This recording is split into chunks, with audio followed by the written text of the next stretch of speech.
ओम नमः परमात्मने। मैं विवेक कुमार तिवारी राजकीय संस्कृत महाविद्यालय काजीपुर पटना में ज्योतिष का सहायक प्राध्यापक हूँ और मैं फिर आप लोगों को लेकर आया हूँ गोल परिभाषा। तो आप लोगों को याद होगा पूर्व में हम लोग जो पढ़े थे उसमें अहोरात्र वृत्त पढ़ रहे थे पाठ के अंतिम भाग में। तो फिर अहोरात्र वृत्त से हम आरंभ करके और पाठ को आगे ले चलते हैं। आइए देखिए आचार्य क्या कहते हैं अहोरात्र वृत्त के बारे में। कहते हैं कि अहोरात्राख्य वृत्तम यद द्विज्या चपांश कई ध्रुवात तदभवती एक केंद्रत्वात् नाड़ी वृत्त समांतरम। क्या कहते हैं कि अहोरात्राख्य वृत्तम यद द्विज्या चपांश कई ध्रुवात अर्थात ध्रुव स्थानात् द्विज्या चपांश कई निर्मितम वृत्तम अहोरात्र वृत्तम भवति। ध्रुव स्थान से द्विज्या चपांश द्वारा निर्मित वृत्त अहोरात्र वृत्त कहे जाते हैं।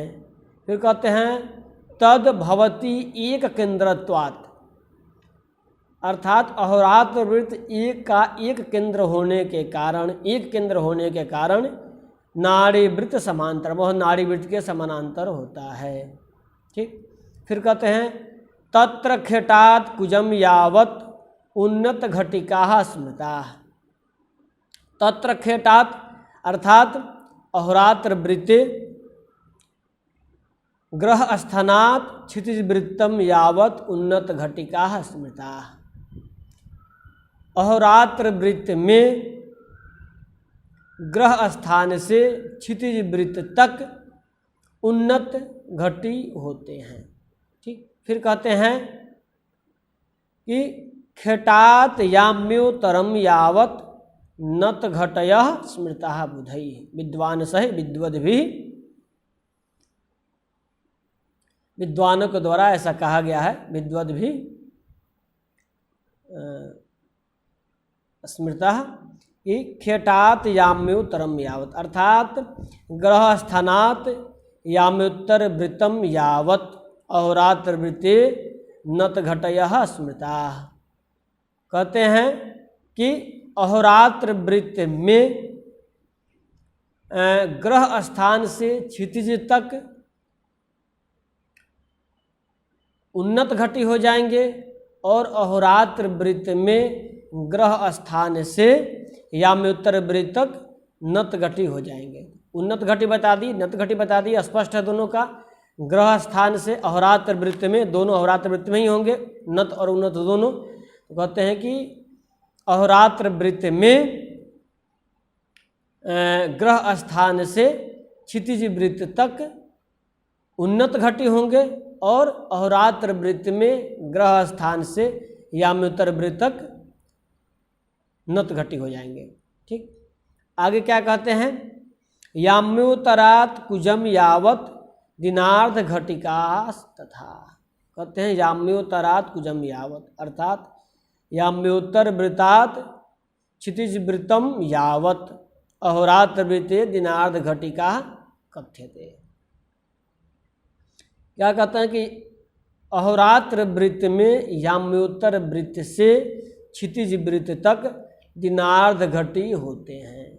ठीक। तो अब देखिए तीन चीज आचार्य बता दिए, उन्नत घटी, नत घटी और दिनार्ध घटी। ठीक। तीनों बता दिए। तीनों का गणना जो है अहोरात्र वृत्त में ही किए, लेकिन अहोरात्र वृत्त में ये तीनों होते हैं, तीनों आपस में संबंध भी है। संबंध क्या है सो जानिए। क्षितिज वृत्त से दिन का परिभाषा जो कहा गया है उसको बताया गया है कि दिनम दिनेशस्य यतत्र दर्शने तमी तमोहंतुर दर्शने सति। आचार्य भास्कर कहे हैं कि दिनम दिनेशस्य तत्र दर्शने है, दिनेशस्य यत्र दर्शने भवति। दिनेश का अर्थात सूर्य का जहाँ पे दर्शन होता है वहाँ के लिए वह समय दिन का होता है, वह दिन होता है।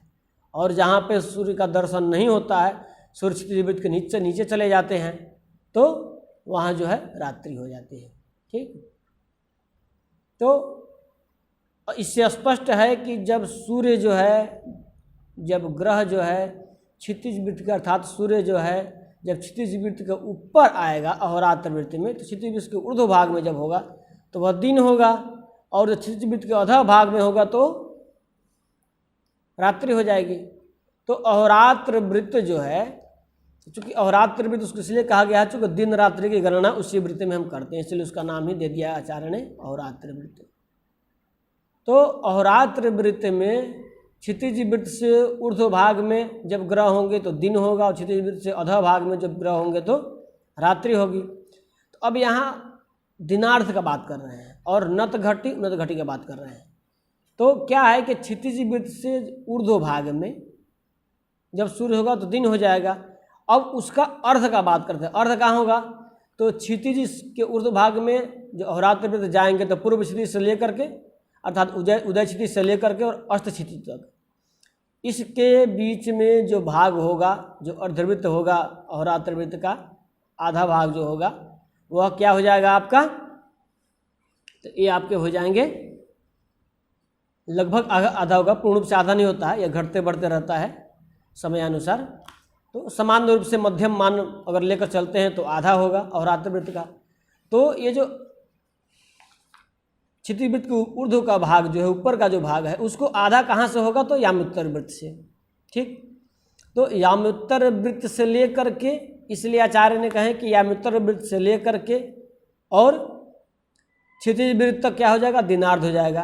क्योंकि याम्योत्तर वृत्त से क्षितिज वृत्त तक पूर्व भाग में पूर्व दिनार्ध होगा, मतलब दिन का पूर्वार्ध होगा, और याम्योत्तर वृत्त से अस्त क्षितिज तक अहोरात्र वृत्त में दिन का उत्तरार्ध हो जाएगा। ठीक, तो दिन का दो भाग कर दिए तो दिनार्ध हमको पता चल गया। अब दिनार्ध में कहते क्या हैं कि जो दिनार्ध घटी जो होते हैं उसी में आपका नत घटी और उन्नत घटी दोनों होते हैं। ठीक, तो अर्थात नत घटी धन उन्नत घटी बराबर क्या हो जाएगा? दिनार्ध घटी। स्पष्ट है? तो अब इसका दोनों का फर्क कहाँ से आता है? तो कहते हैं आचार्य सबसे पहले उन्नत घटी के लिए क्या कहते हैं कि खेटात कुजम यावत, अर्थात ग्रह स्थानात, ग्रह स्थान से और क्षितिज वृत्त तक। तो ध्यान दीजिए, ग्रह अहोरात्र वृत्त में ग्रह स्थान से क्षितिज वृत्त तक उन्नत घटी हो गए। तो पूर्व में आप पढ़ चुके हैं कि क्षितिजाच नतांशा शिव खमध्याच नतांश कहा। क्षितिज से उन्नत वृत्त होते हैं और खमध्य से नत वृत्त होते हैं, और खमध्य होते कहाँ हैं? तो याम्योत्तर वृत्त में। इसलिए आचार्य ने उन्नत घटी का गणना कहाँ से किया? क्षितिज वृत्त से, कि ग्रह स्थान से क्षितिज वृत्त तक अहोरात्र वृत्त में उन्नत घटी हो गए, और अहोरात्र वृत्त में ही ग्रह स्थान से याम्योत्तर वृत्त तक नत घटी हुए। स्पष्ट है? याम्योत्तर वृत्त से ग्रह स्थान तक नत घटी और ग्रह स्थान से क्षितिज वृत्त तक उन्नत घटी, और दोनों को जोड़ देंगे तो सीधे याम्योत्तर वृत्त से लेकर क्षितिज वृत्त तक दिनार्ध घटी हो जाएंगे। ठीक, यहाँ तक स्पष्ट हो गया। आगे देखिए क्या कहते हैं। आगे कहते हैं कुज्योन मंडल योर मध्य चरखंडम दुरात्र के, अर्थात अहोरात्र के अहोरात्र वृत्त कुज्योन मंडल योर मध्य चरखंडम दुरात्र के तज्या कुज्या चरज्या तु त्रिज्या प्रणीता हिंसा। अब यहाँ पे भी आचार्य जो हैं दो चीज़ बताते हैं। सबसे पहले चरखंड बताते हैं। चरखंड किसे कहते हैं? तो कहते हैं कुज्योन मंडल योर मध्य, अहोरात्र वृत्त दुरात्र वृत्त, अर्थात अहोरात्र वृत्त अहोरात्र वृत्त कुज नाम क्षितिज, अर्थात क्षितिज उन्मंडल योर मध्य चरखंडम भवति। अहोरात्र वृत्त में क्षितिज वृत्त और उन्मंडल वृत्त का जो अंतर होता है वो क्या होता है? चरखंड होता है। फिर कहता है तज्या कुज्या, अब उसके ज्या को चरखंड के ज्या को क्या बोलेंगे? कुज्या। विशेष संज्ञा दे दिए। ज्या का परिभाषा पूर्व में बता चुके हैं कि कोई भी आपका वृत्त का कोई भी चापखंड से वृत्तस्य चापखंडस्य एक प्रांतात केंद्रगामी रेखोपरि द्वितीय प्रांतात कृतोलंबः ज्या संज्ञा इत्युच्यते। सामान्य परिभाषा है कि वृत्त के कोई भी चापखंड है उसके एक प्रांत से, चापखंड जो होगा उसके एक प्रांत से केंद्र में गए हुए रेखा पर दूसरे प्रांत से जो उस पर लंब करेंगे वह लंब ही हमारा ज्या हो जाएगा। तो यहाँ भी यही करेंगे हम। क्या कहते हैं कि अहोरात्र वृत्त में क्षितिज वृत्त और उन्मंडल वृत्त का जो अंतर होगा वह क्या हो जाएगा, हमारा चरखंड हो जाएगा। और उस चरखंड का ज्या, तो ज्या उसी प्रकार से बना लेंगे, एक स्थान से कोई भी एक प्रांत से केंद्रगामी रेखा करेंगे, दूसरे प्रांत से उस पर लंब कर देंगे, तो हमारा क्या बन जाएगा, वह बन जाएगा कुज्या हो जाएगा। ज्या आएगा, ज्या का नाम दे दिया आचार्य यहाँ पे कुज्या, तो चरखंड के ज्या को कुज्या कह दिए। फिर कहते हैं त्रिज्या परिणीता हिंसा, अच्छा, अर्थात त्रिज्या परिणीता चरज्या तु भवती। और उसी को आप जो कुज्या आया है, उसी कुज्या को जब हम त्रिज्या में परिणित कर देंगे त्रैराशिक अनुपात के द्वारा, तो क्या हो जाएगा, हमको चरज्या प्राप्त हो जाएगा। तो वहीं आचार्य बताते हैं कि कुज्योन मंडल और मध्य चरखंडम दुरात्र के अतज्या कुज्या चरज्या तु त्रिज्या परिणीता हिंसा। स्पष्ट है। क्या कहते हैं कि अहोरात्र वृत्ते कुज्योन मंडल योर मध्य अर्थात क्षितिज मंडल योर मध्य चरखंडम भवति, और चरखंडस्य ज्या, चरखंड का ज्या कुज्या भवति, चरखंड का ज्या जो है कुज्या हो जाएगा, कुज्या संज्ञक कहलाएगा। और फिर कहते हैं कि तज्या कुज्या कथ्यते असा त्रिज्यावृते परिणीते, उसको त्रिज्यावृत्त में परिणीता, सा त्रिज्यावृते परिणीता चरज्या भवति, उसको जब हम त्रिज्यावृत्त में परिणित कर देंगे। त्रिज्यावृत्त का अर्थात क्या हुआ, अहोरात्र वृत्त जो है वह लघु वृत्त है, क्योंकि अहोरात्र वृत्त का केंद्र जो है वह गोल केंद्र नहीं है, भू केंद्र नहीं है। तो पूर्व में ही बता चुके थे लघु वृत्त और महद वृत्त का परिभाषा, कि जिसका गर्भीय केंद्र गोल केंद्र हो वह महद वृत्त है, वह त्रिज्यावृत्त है, और जिसका गर्भीय केंद्र गोल केंद्र से इतर हो वह आपका क्या है, लघु वृत्त है। जैसे अहोरात्र वृत्त हुआ, उसके बाद आपका कदम्ब वृत्त हुआ, ये सब जो है आपके क्या हो जाएंगे, लघु वृत्त हो गए। तो यहाँ आपका अहोरात्र वृत्त भी लघु वृत्त रहे। अब इसको त्रिज्यावृत्त में परिणित करना है, तो परिणित कैसे करेंगे, त्रैराशिक के द्वारा। तो त्रैराशिक में क्या कहते हैं कि द्विज्यावृत्ते कुज्या लभ्यते, यदा द्विज्यावृत्ते कुज्या लभ्यते तदा त्रिज्यावृत्ते किम इति चरज्या प्राप्यते। यदि द्विज्यावृत्त में अर्थात अहोरात्र वृत्त में द्विज्यावृत्ते कुज्या लभ्यते, अगर द्विज्यावृत्त में कुज्या प्राप्त होता है अर्थात अहोरात्र वृत्त में जो है अगर कुज्या प्राप्त होता है, तो फिर क्या कहते हैं कि त्रिज्यावृत्ते किम, तो त्रिज्यावृत्त में क्या, इसके लिए हम क्या करेंगे, कुज्या को त्रिज्या से गुणा कर देंगे और द्विज्या से भाग दे देंगे, तो हमारा चरज्या प्राप्त हो जाएगा। यही हमारा त्रैराशिक अनुपात है। त्रैराशिक अनुपात सामान्य है कि हमको 3 राशि प्राप्त है, चौथा राशि प्राप्त करना है। जैसे 20 रुपये में 10 आम, तो 5 आम का कितना दाम, यही आपको भी यही त्रैराशिक अनुपात है। यानी 3 राशि प्राप्त है और 3 राशि के द्वारा हमको चौथा राशि प्राप्त करना है, तो हमको द्विज्या प्राप्त है, कुज्या प्राप्त है, त्रिज्या तो प्राप्त ही है। अब उससे हमको निकालना है चरज्या, चरज्या प्राप्त कर लेंगे। तो नाड़ी वृत्त में हमको जब उसको त्रिज्या वृत्त में जब परिणित करेंगे तो हमारा क्या हो जाएगा, वो चरज्या हो जाएगा। अब आगे आइए। अब यहाँ पे आचार्य जो है अग्रा और क्रांतियांश का बात करते हैं। ठीक है, यहाँ तो बता दिए कि त्रिज्या वृत्त में परिणित करने पर चरज्या हो जाएगा, स्पष्ट है। अब फिर यहाँ पे आचार्य क्या कहते हैं कि पूर्वापर दुरात्रांतः क्षितिजे अग्रांश काष्ठतः। अग्रा का परिभाषा बताते हैं, कहते हैं कि पूर्वापर दुरात्रांतः क्षितिजे अर्थात क्षितिज वृत्ते पूर्वापर वृत्त अहोरात्र वृत्तांतः अग्रांशः भवति, अग्रांशः भवन्ति। क्या कहते हैं कि क्षितिज वृत्त में पूर्वापर वृत्त और अहोरात्र वृत्त का जो अंतर है, पूर्वापर वृत्त और अहोरात्र वृत्त का अंतर किसमें, क्षितिज वृत्त में, वो क्या हो जाएगा, अग्रा हो जाएगा, अग्रांश हो जाएगा। ठीक, और इसी का पूर्वापर वृत्त अहोरात्र वृत्तांतः उन्मंडल वृत्ते क्रांत्यंशः। सामान्य चीज है कि पूर्वापर वृत्त और अहोरात्र वृत्त का अंतर क्षितिज वृत्त में अग्रा हो जाएगा और पूर्वापर वृत्त अहोरात्र वृत्त का अंतर उन्मंडल वृत्त में क्रांति हो जाएगा। स्पष्ट है?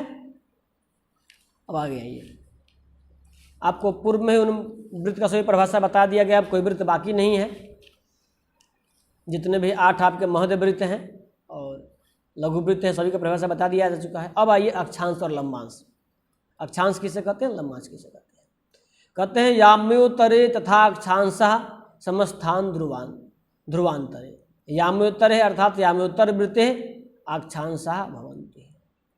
याम्योत्तर वृत्त में अक्षांश होता है तथा लंबांशः च, लंबांश भी होता है। अर्थात याम्योत्तर वृत्त में अक्षांश भी होते हैं, लंबांश भी होते हैं। लेकिन कहाँ से कहाँ तक होते हैं? तो कहते हैं कि समस्थान ध्रुवांतरे अक्षांशः, याम्योत्तर वृत्ते समस्थान ध्रुवांतरे अक्षांशः भवन्ति। याम्योत्तर वृत्त में समस्थान और ध्रुव स्थान का अंतर क्या होता है? अक्षांश होते हैं। और खमध्य ध्रुवयोर मध्य लंबांशः दक्षिणोत्तरे। और खमध्य ध्रुवयोर अर्थात खमध्य ध्रुवयो स्वखमध्य और ध्रुव का अंतर याम्योत्तर वृत्त में लंबांशः भवन्ति, लंबांश होगा। और होगा कहाँ पे? दक्षिणोत्तरे, दक्षिणोत्तर में होगा। अर्थात दक्षिण से उत्तर की तरफ है अथवा उत्तर से दक्षिण तरफ गणना करेंगे इसका। हमेशा अक्षांश और लंबांश जो है दक्षिणोत्तर ही होते हैं, ठीक है। और देशांतर जो है पूर्वापर होते हैं, हमेशा याद रखिएगा। देशांतर पूर्वापर और अक्षांश जो है दक्षिणोत्तर होता है। तो इस सामान्य परिभाषा। अब अक्षांश का जो है, अक्षांश का यहाँ पे जो समस्थान और ध्रुव का अंतर अक्षांश बता रहा है। क्यों बता रहा है? थोड़ा सा ध्यान दीजिएगा, समझ में आ जाएगा।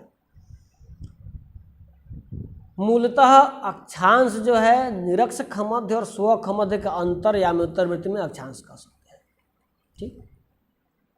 तो स्वखमध्य और निरक्ष खमध्य। तो निरक्ष खमध्य क्या है? तो याम्योत्तर वृत्त और नाड़ी वृत्त का जहाँ संपात बिंदु है वह क्या आपका है? निरक्ष खमध्य है। वहीं से अक्षांश की प्रवृत्ति होती है, हम बताए थे पूर्व में। तो अब वह निरक्ष खमध्य से जितना अपना अक्षांश दक्षिण अथवा उत्तर में होगा, जितना अंशादि अंतर होगा, दक्षिण में होगा तो दक्षिण में अक्षांश हो जाएगा, उत्तर में तो उत्तर में होगा। लेकिन जितना अंशादि अंतर होगा याम्योत्तर वृत्त में वह हमारा अक्षांश कहलाएगा, वही हमारा अक्षांश कहलाएगा, ठीक। तो जो अंतर यहाँ निरक्ष खमध्य और स्वखमध्य का होता है याम्योत्तर वृत्त में, वही अंतर याम्योत्तर वृत्त में ध्रुव स्थान और समस्थान का होता है। अक्षांश का एक और परिभाषा कहा गया है, कहते हैं कि ध्रुव उन्नति अक्षांशः। ध्रुव की उन्नति जो है वही अक्षांश है। इसमें क्या होता है कि जो निरक्ष खमधीय प्रदेश में निवास करने वाले जो लोग हैं, जो निरक्ष प्रदेश में हैं, उनके लिए ध्रुव जो है क्षितिज में चला जाता है। और जो अक्षांश साक्ष्य देश में रहने वाले जो हैं, जो अक्षांश जिसका निर्धारित है, उनका जितना अक्षांश होगा उतना ही क्षितिज वृत्त से उन्नत दिखाई देगा ध्रुव। तो जितना क्षितिज वृत्त से ध्रुव का अंतर होगा, और क्षितिज वृत्त क्या, तो कहते हैं कि कहाँ पे, तो आपको ऊपर में बता चुके हैं कि समस्थान क्षितिज वृत्त में होता है, क्षितिज वृत्त में होता है। तो समस्थान और ध्रुव का जो अंतर होगा वही अंतर हमारा निरक्ष खमध्य और स्वखमध्य का होगा। वही अंतर हमारा ध्रुव की उन्नति का होगा, अर्थात ध्रुव की उन्नति और स्वखमध्य निरक्ष खमध्य एवं आपका समस्थान और ध्रुव स्थान का अंतर, ये तीनों अंतर सामान्य होते हैं, ठीक। फिर कहते हैं लंबांश की परिभाषा, खमध्य ध्रुवयोर मध्य लंबांशः दक्षिणोत्तर है। फिर लंबांश का क्या परिभाषा बता दिए कि खमध्य ध्रुवयोर लग्न है। खमध्य और ध्रुव का अंतर याम्योत्तर वृत्त में क्या हो जाएगा? लंबांश हो जाएगा। ये सामान्य परिभाषा है। अब अक्षांश लंबांश का क्या अंतर है सो समझिए।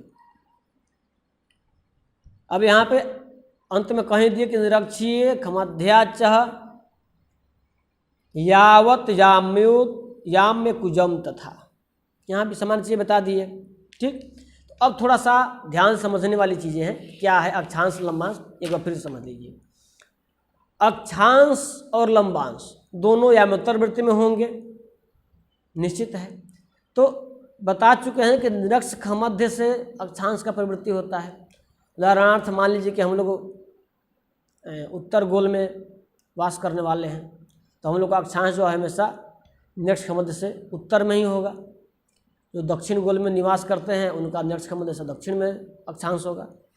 जो उत्तर हो तो दक्षिण होगा क्या, निरक्ष खमध्य से। और सामान्य परिभाषा जानिए, निरक्ष खमध्य से याम्योत्तर वृत्ति में स्व खमध्य तक अक्षांश हो जाएगा, और याम्योत्तर वृत्ति में स्व खमध्य से ध्रुव तक लंबांश हो जाएगा। ठीक, और ध्रुव से निरक्ष खमध्य तक का अंतर कितना होता है, 90 अंश होता है, 90 अंश का अंतर होता है।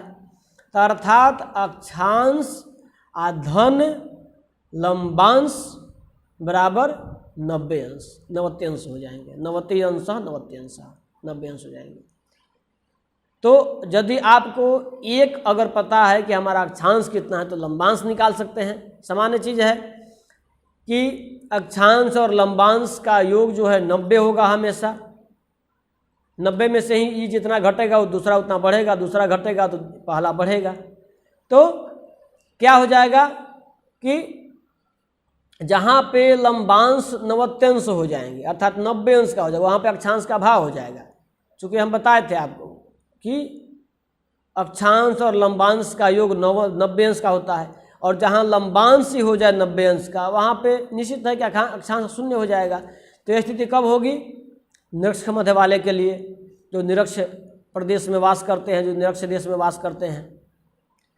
और निरक्ष खमध्य से हमारा देश जितना उत्तर में होगा, जितना अंश तक, वह हमारा अक्षांश हो जाएगा। तो निरक्ष खमध्य से और स्व खमध्य तक अक्षांश हो गया, और स्व खमध्य से ध्रुव तक लंबांश हो गया, और ध्रुव से निरक्ष तक क्या हो गया, तो 90 अंश हो गया। तो अब निरक्ष खमध्य से ध्रुव तक 90 अंश हुआ। अब निरक्ष खमध्य से ध्रुव में यदि हम निरक्ष खमध्य से स्व खमध्य को घटा देंगे तो क्या बच जाएगा, स्व खमध्य से ध्रुव तक का अंतर जो है बच जाएगा, अर्थात लंबांश बच जाएगा। अर्थात 90 अंश में से यदि हम अक्षांश घटा देंगे तो हमारा क्या हो जाएगा। उदाहरण के लिए जैसे कि कल्पना कीजिए कि काशी का अक्षांश 25-18 है, 25 अंश 18 कला। तो हम क्या करेंगे, 90 अंश में से 25 अंश 18 कला घटा